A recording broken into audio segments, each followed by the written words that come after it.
নমস্কাৰ সকলোকে স্বাগতম জনাইছোঁ আছাম কেৰিয়াৰ পইণ্ট ইউটিউব চেনেললৈ আৰু আপোনালোকে DLEDৰ বাবে প্ৰস্তুতি চলাই আছে ইতিমধ্যে DLEDৰ তাৰিখো ঘোষণা কৰিছে আৰু এপ্লাই প্ৰক্ৰিয়া আৰম্ভ হৈছে আৰু আপোনালোকে নিশ্চয় এপ্লাই কৰিছে আৰু তাৰ লগে লগে আপোনালোকে পঢ়া শুনা এতিয়া আৰম্ভ কৰাটো খুবেই প্ৰয়োজনীয় যেহেতু জুলাই 12 তাৰিখে পৰীক্ষা হ'ব গতিকে মাজত আৰু কেইটামানহে দিন আপোনালোকে ৰৈ নাথাকিব আৰম্ভ কৰক আৰু আমিও আমাৰ এপত তথা ইউটিউব চেনেলত আপোনালোকৰ বাবে DLEDৰ বাবে বহুতখিনি ইম্পৰ্টেণ্ট কুৱেশ্যন আনচাৰ লগতে আমি আমাৰ এপত DLEDৰ বাবে এটা বিশেষ কোৰ্চ আৰম্ভ কৰি থৈছোঁ যিটো কোৰ্চত ইতিমধ্যে আমাৰ ক্লাছসমূহ চলি আছে আপোনালোকে যদি ইচ্ছা কৰে তেতিয়াহ'লে আমাৰ এই কোৰ্চটোত জইন হ'ব পাৰে ঠিক আছে য'ত আমি DLEDৰ বাবে প্ৰয়োজনীয় প্ৰত্যেকটো ছাবজেক্টৰে আমি ক্লাছসমূহ ডেইলি লৈ আছোঁ য'ত English general knowledge reasoning general maths general science with EVS and social science আৰু লেংগুৱেজৰ আছামিজ লেংগুৱেজৰ বাবে আমি তাত প্ৰস্তুতি চলাইছোঁ আৰু তাত এটা খুব বেছি ইম্পৰ্টেণ্ট বস্তু থাকিব আপোনালোকৰ বাবে এটা PDF ফাইল থাকিব আৰু সবাতোতকৈ ডাঙৰ বস্তুটো পঢ়া শুনা কৰি আপোনালোকৰ যেতিয়া শেষ হ'ব যে আপোনালোকে নিজকে এটা টেষ্ট কৰিব লাগিব আৰু টেষ্ট কৰিবৰ বাবে আপোনালোকৰ বাবে আমি এটা মুক টেষ্ট ৰাখিছোঁ ঠিক আছে আপোনালোকে তাত গৈ সেই মুক টেষ্টখিনি দিব পাৰিব ঠিক আছে আমাৰ গোটেই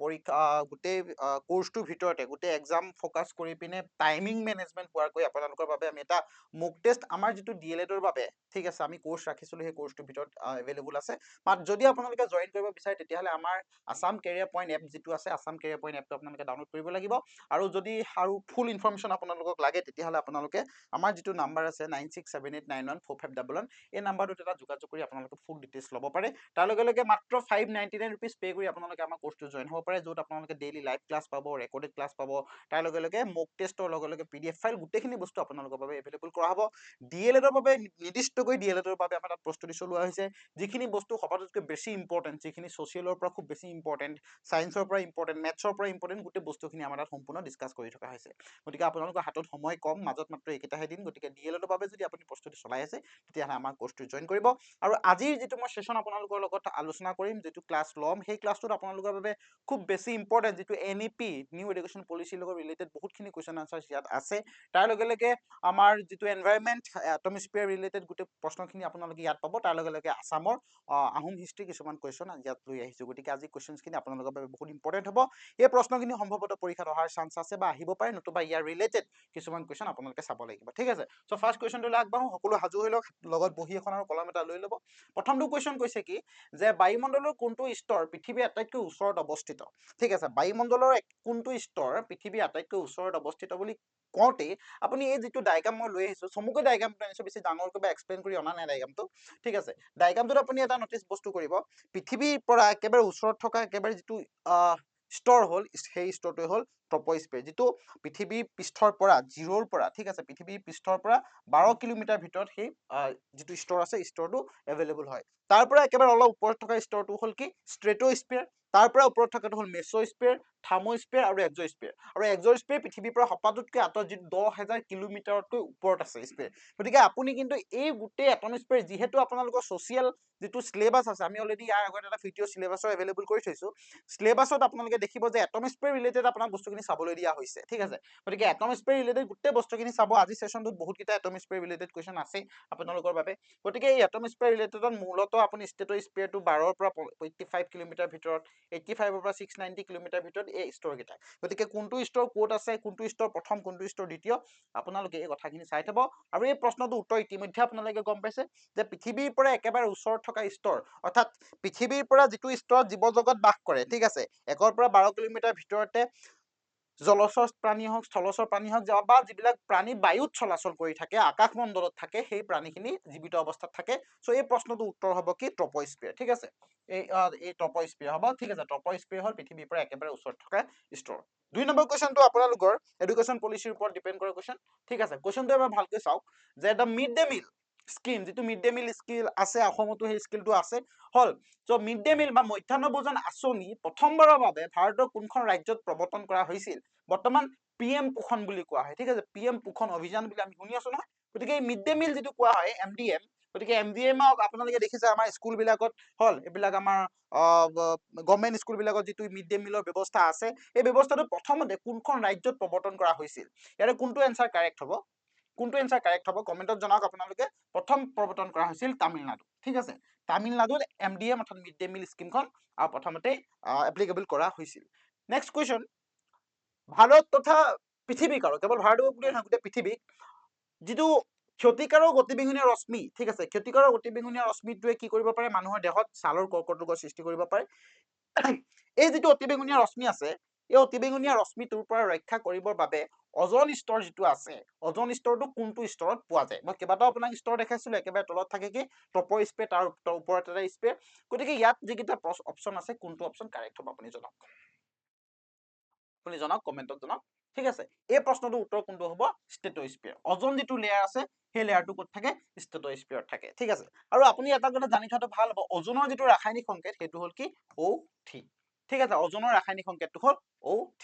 ঠিক আছে, ক্লিয়াৰ দেখি আছে? বহুত ক্লিয়াৰ দেখি আছে আপোনালোকে? একো সমস্যা নাই? ঠিক আছে, ক্লিয়াৰ আছে সকলোখিনি? বঢ়িয়া। নেক্সট কুৱেশ্যন আহিলো, বায়ুমণ্ডলৰ আটাইতকৈ ঠাণ্ডা স্তৰ কোনটো? আমি যদি বায়ুমণ্ডলটোৰ কথা ক'বলৈ যাওঁ, আমি যেতিয়া, আপুনি নিজে মন কৰিবচোন, যেতিয়া পৃথিৱীৰ পৰা ওপৰৰ উচ্চতালৈ উঠি গৈ থাকো, আমি ঠাণ্ডা অনুভৱ কৰিবলৈ আৰম্ভ কৰো। অৰ্থাৎ আপুনি এটা কথা ইয়াৰ পৰা অনুমান কৰক, যিমানে ওপৰলৈ গৈ থাকিব পৃথিৱীৰ পৰা, সিমানে আপুনি ঠাণ্ডা অনুভৱ কৰিবলৈ আৰম্ভ কৰিব।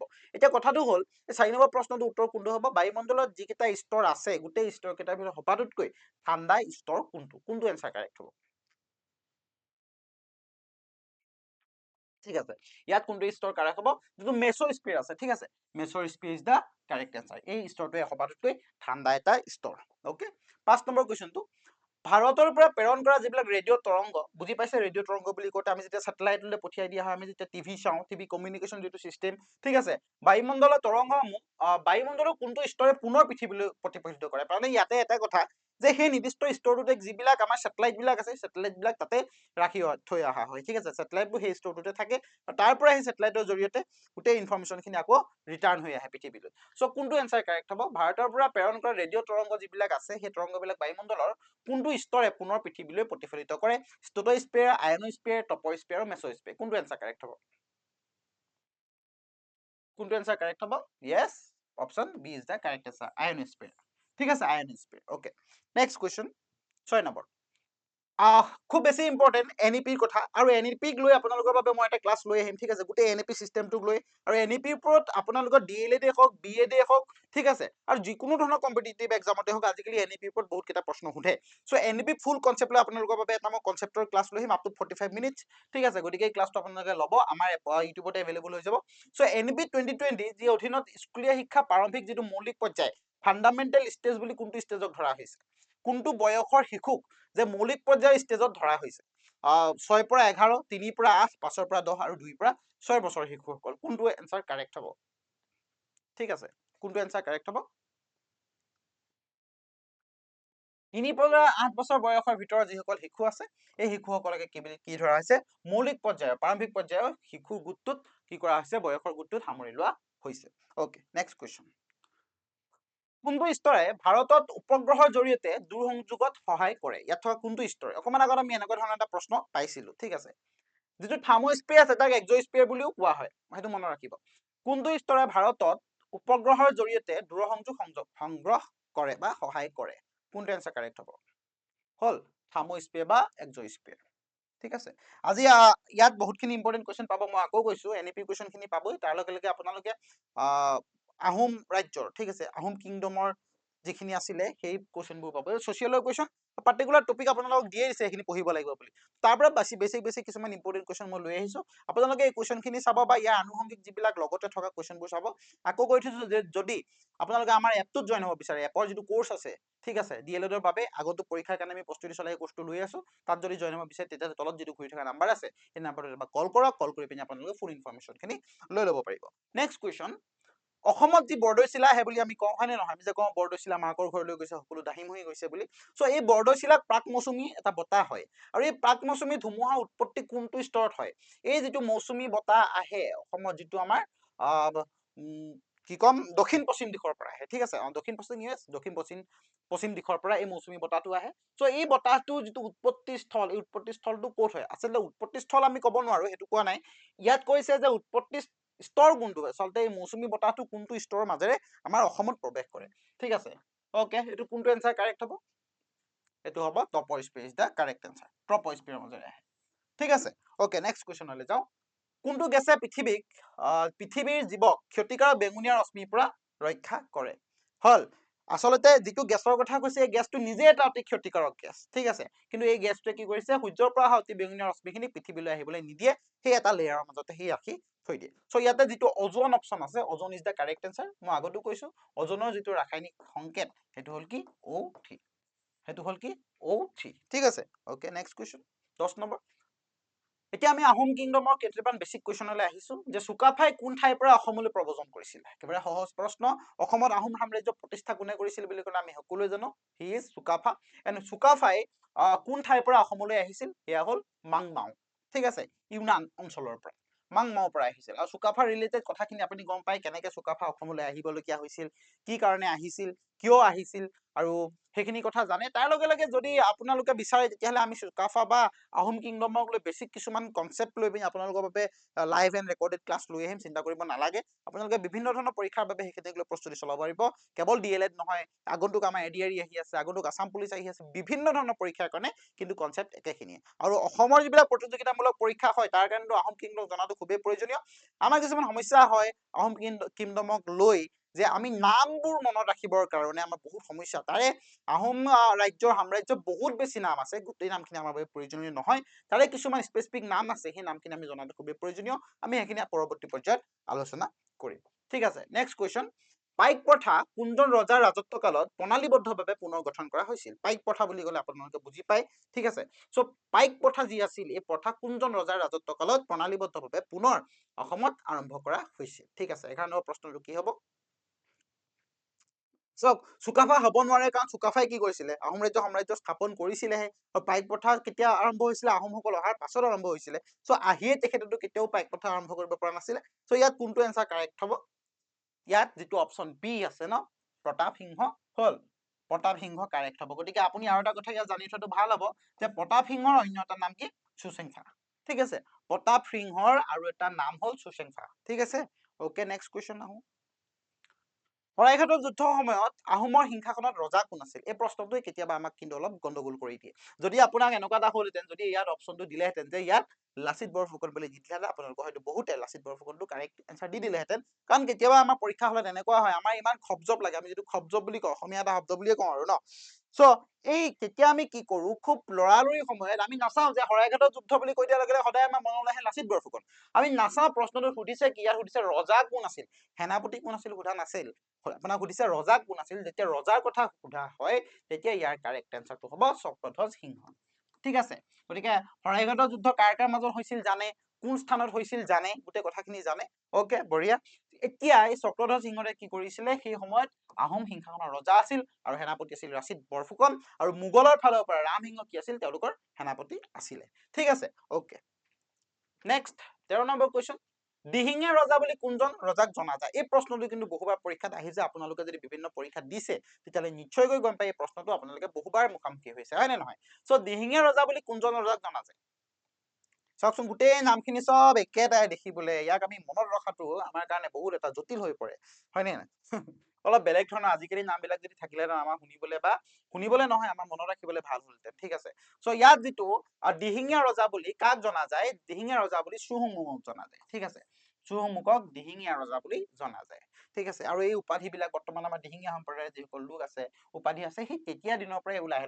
লাহে আৰম্ভ হ'বলৈ লৈছিলে আৰু প্ৰচাৰ হ'বলৈ লৈছিলে 14 নম্বৰ কুৱেশ্যন তো নবোদয় বিদ্যালয় আপোনালোকে নাম শুনিছে সকলোৱে নবোদয় বিদ্যালয় যাক আমি জৱাহৰ নবোদয় বিদ্যালয় বুলি কওঁ হয়নে এই যিবিলাক নবোদয় বিদ্যালয় গঢ়লৈ উঠিল প্ৰধানকৈ কাক গুণগত শিক্ষা প্ৰদান কৰিবলৈ প্ৰতিষ্ঠা কৰা হৈছিল কোনখিনি ল'ৰা ছোৱালীক ফ'কাছ কৰি ষ্টুডেণ্টক ফ'কাছ কৰি এই নবোদয় বিদ্যালয়সমূহ গঢ়লৈ উঠিছিল আপোনালোকেও দেখিছে নবোদয় বিদ্যালয় অসমৰ বিভিন্ন ধৰণৰ জিলাত আছে তাত পাবৰ কাৰণে চিট পাবৰ কাৰণে এটা পৰীক্ষা দিবলগীয়া হয় ঠিক আছে চ' কোনখিনি ষ্টুডেণ্টক ফ'কাছ কৰিছিলে জৱাহৰ নবোদয় বিদ্যালয়বিলাকে যে যাতে গুণগত শিক্ষা প্ৰদান কৰিব পাৰে ইয়াত কোনটো কাৰেক্ট এনচাৰ হ'ব আপুনি জনাওক কমেণ্টত মই মাইক্ৰ' ছেকেণ্ড ৰৈ দিছো আপোনাৰ কাৰণে মাইক্ৰ' ছেকেণ্ড ঠিক আছে যিবিলাক গ্ৰাম্য অঞ্চলৰ প্ৰতিভাৱান শিশু আছিলে ঠিক আছে গ্ৰাম্য অঞ্চলৰ প্ৰতিভাৱান টেলেণ্টেড ৰুৰেল যিবিলাক চিলড্ৰেন আছে সেই শিশুসকলক ফ'কাছ কৰি পিনে গুণগত শিক্ষা প্ৰদানৰ বাবে এই JNV অৰ্থাৎ জৱাহৰ নবোদয় বিদ্যালয়বিলাক গঠন কৰা হৈছিলে ঠিক আছে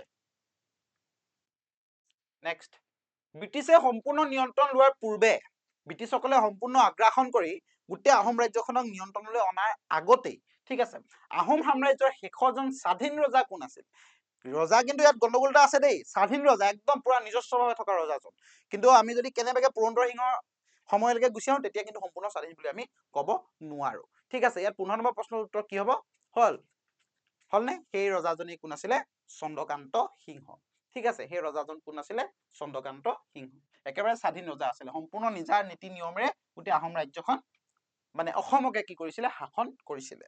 অ'কে, নেক্সট এইটো চাওক আপুনি এটা 1965 ইন 1965 যিটো সময়ত ভাৰত আৰু পাকিস্তানৰ মাজত এটা যুদ্ধ হৈছিল, এখন যুদ্ধ হৈছিল, সেই সময়ত কোনে বিখ্যাত এটা শ্লোগান জয় জোৱান জয় কিষাণ, জয় জোৱান জয় কিষাণ নামৰ এই শ্লোগানটো প্ৰদান কৰিছিল? আৰু কেতিয়া জয় জোৱান জয় শ্লোগান জয় কিষাণ শ্লোগানটো কেতিয়া আপোনাক প্ৰদান কৰিছিল বুলি যদি সোধে তেতিয়া প্ৰশ্নটো কি হ'ব?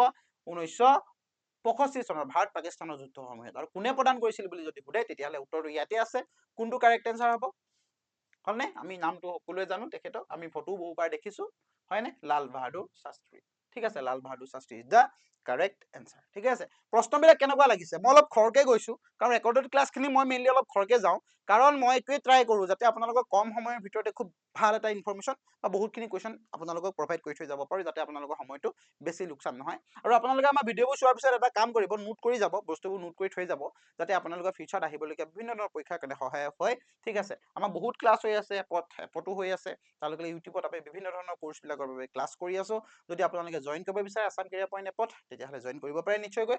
ঠিক আছে, নেক্সট কুৱেশ্যনটো আহিলে, ভাৰতত সেউজ বিপ্লৱৰ পিতৃ, who is the father of green revolution? ভাৰতত সেউজ বিপ্লৱৰ পিতৃ বুলি কাক কোৱা হয়? ঠিক আছে, সেউজ বিপ্লৱ কিয় হৈছিল জানে নহয় আপোনালোকে? জানে নে নাজানে সেউজ বিপ্লৱ কিয় হৈছিল বাৰু?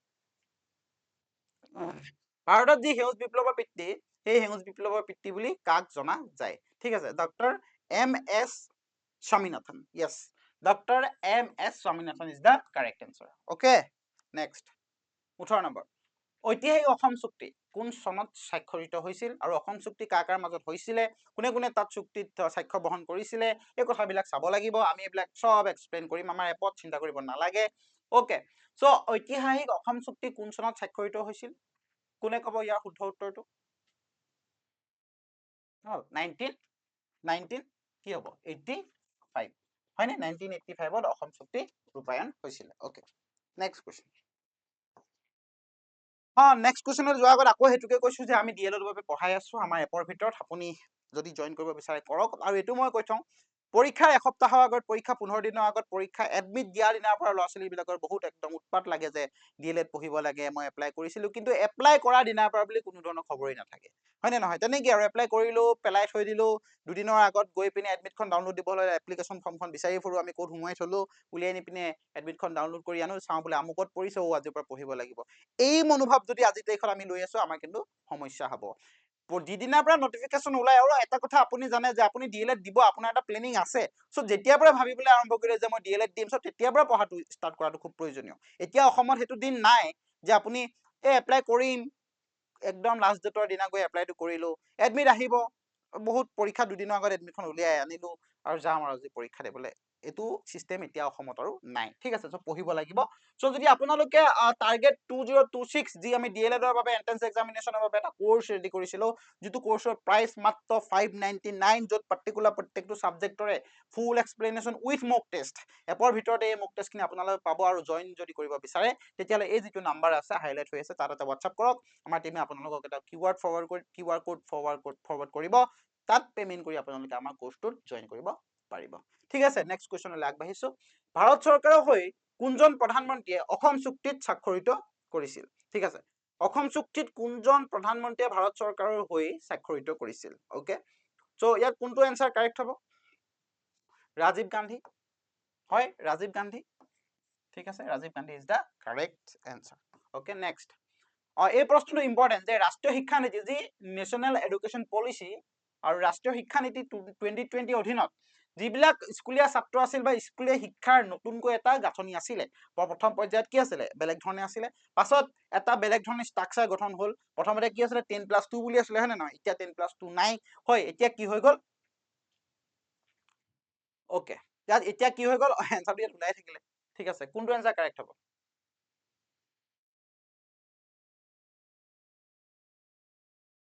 ইয়াৰ এনসাৰ দুটাই কাৰেক্ট হয় হয় নহয় 5:3:3:4 প্ৰাৰম্ভিক 5 বছৰ তাৰপৰা 3 বছৰ তাৰপৰা 3 বছৰ তাৰপৰা আকৌ 4 বছৰ অন্তিম 4 বছৰ কিন্তু বয়সটো একেটাই কিন্তু ইয়াত কিন্তু ভাগ ভাগ কৰি থোৱা আছে ঠিক আছে ওকে সো এইটো কাৰেক্ট এনসাৰ হ'ব হয় নে বা এইটো ইয়াতো এইটোই আছে একেটাই 5+3+3+4 ওকে নেক্সট শিক্ষা অধিকাৰ আইন সমগ্ৰ ভাৰতত কোন চনত কাৰ্যকাৰী কৰা হৈছিল শিক্ষা অধিকাৰ আইন লাগিবই ঠিক আছে শিক্ষা অধিকাৰ আমাৰ সকলোৱে থকা প্ৰয়োজনীয় সো শিক্ষা অধিকাৰ আইন যিখন আছিল এই আইনখন ভাৰতবৰ্ষত কেতিয়া কাৰ্যকাৰী হৈছিল 2010 চনত ওকে নেক্সট কোৱেশ্চনলৈ যাওঁ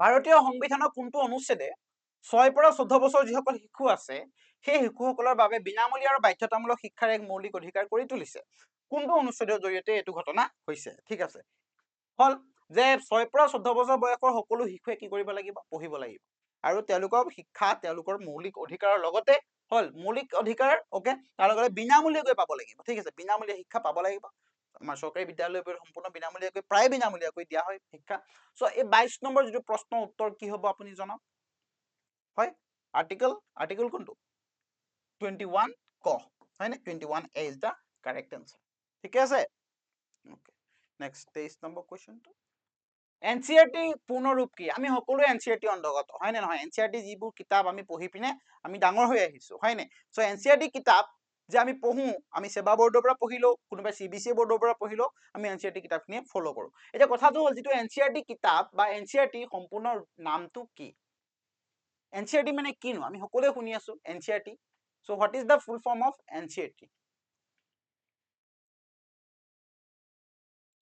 National Council of Educational Research and Training ঠিক আছে option A is the correct answer option A is the correct answer yes হয় না নহয় অপশন এ রুরাল ট্রেনিং নহয় টেকনোলজি নহয় ঠিক আছে option A is the correct answer next 24 হল SSA সমগ্ৰ শিক্ষা অভিযান হয় নে ইয়েস সৰ্ব শিক্ষা অভিযান ইয়েস সমগ্ৰ নহয় সৰ্বশিক্ষা অভিযান আমি সকলো দেখিছো সৰ্বশিক্ষা অভিযানৰ এটা লোগো আছে কিন্তু দেই সো এই সৰ্বশিক্ষা অভিযানৰ কাৰ প্ৰধানমন্ত্ৰীত্বৰ কালত ভাৰতবৰ্ষত এই যেটো সৰ্বশিক্ষা অভিযান আৰম্ভ কৰা হৈছিল ঠিক আছে সৰ্বশিক্ষা অভিযানটো কোনজন মন্ত্ৰী প্ৰধানমন্ত্ৰী হৈ থাকোতে এই অভিযানটো আৰম্ভ কৰা হৈছিল ওকে এই প্ৰশ্নটো উত্তৰ দিয়ক অটল বিহাৰী বাজপেয়ীজী ঠিক আছে বাজপেয়ীজী যেতিয়া আছিলে হল তেতিয়া কি হৈছে সৰ্বশিক্ষা অভিযান এই আৰম্ভ কৰা হৈছিল ঠিক আছে মই যিখিনি প্ৰশ্ন আজি আপোনালোকলৈ প্ৰভাইড কৰিলো বহুত কিন্তু ইম্পৰ্টেন্ট কোৱেশ্চন ঠিক আছে ডিএলএডৰ বাবে মেইনলি সো এইবিলাক প্ৰশ্ন পঢ়িব আপোনালোকে ইয়াৰ ৰিলেটেড কোৱেশ্চনখিনি চাব আৰু ৰাষ্ট্ৰীয় শিক্ষা নীতি 2020 যি খচৰা প্ৰস্তুত কৰা হৈছিল এই খচৰা সমিতিৰ অধ্যক্ষজনৰ নাম কি আছিল খচৰা সমিতিৰ অধ্যক্ষজনৰ নাম কি আছিল who is the chairman of the committee of draft national educational policy 2020 yes last question of the session আজি ক্লাছটো সবাতোকৈ শেষৰ কোৱেশ্চনটো ঠিক আছে তো এই প্ৰশ্নটো উত্তৰ কি হ'ব আপোনালোকে সুন্দৰকৈ জনাই দিয়ক আৰু আজি ক্লাছটো ইমানতে শেষো কৰিম ঠিক আছে সো ইয়াৰ প্ৰশ্নটো উত্তৰ হ'ব yes কোনটো উত্তৰ হ'ব option A is the correct answer ঠিক আছে option A is the correct answer হয় হয় option A is the correct answer doctor K Kasturi Rangan ঠিক আছে সো এইখিনি আছিল আজি সেশনটোৰ 25টা মেইন কোৱেশ্চন এই 25টা কোৱেশ্চনত আপোনালোকে আজি কোনখিনি বস্তু পালে এটমিক স্পিয়াৰ ৰিলেটেড কোৱেশ্চন পালে আহোম কিংডম ৰিলেটেড কোৱেশ্চন পালে তাৰ লগে লগে এনইপি মানে এডুকেশন পলিচিৰ ওপৰত ডিপেন্ড কৰি কিবাটো কোৱেশ্চন পালে সো এনে ধৰণে আমি ক্লাছবোৰ আগবঢ়াই লৈ গৈ থাকিম ইতিমধ্যে আমাৰ এপত বহুতখিনি ক্লাছ হৈছে আপোনালোকৰ বাবে ইউটিউবত আমি বহুতখিনি ক্লাছ কৰিছো যদি সম্পূৰ্ণ কনসেপ্ট ওয়াইজ আপোনালোকে ক্লাছবোৰ ল'ব বিচাৰে আমাৰ এপত জয়েন হ'ব পাৰে আমাৰ এপত জয়েন হ'ব বাবে আপোনালোকে এই যেটো নাম্বাৰ আছে এই নাম্বাৰটোত এটা কন্টাক্ট কৰক ফোন কৰক WhatsApp কৰক যি কৰে আপোনালোকৰ কথা মাত্ৰ 599 পে কৰি আপোনালোকে গোটেই কোৰ্স কিটা সম্পূৰ্ণ ক্লাছৰ লগতে মক টেষ্ট আপোনালোকে পাব পাৰে সো আজিলৈ ক্লাছটো ইমানতে শেষ কৰিম আপোনালোকে ভালকৈ পঢ়ি থাকক পুনৰ নতুন এটা ক্লাছ লৈ আপোনালোকৰ সন্মুখলৈ আহিম আজিলৈ গুড বাই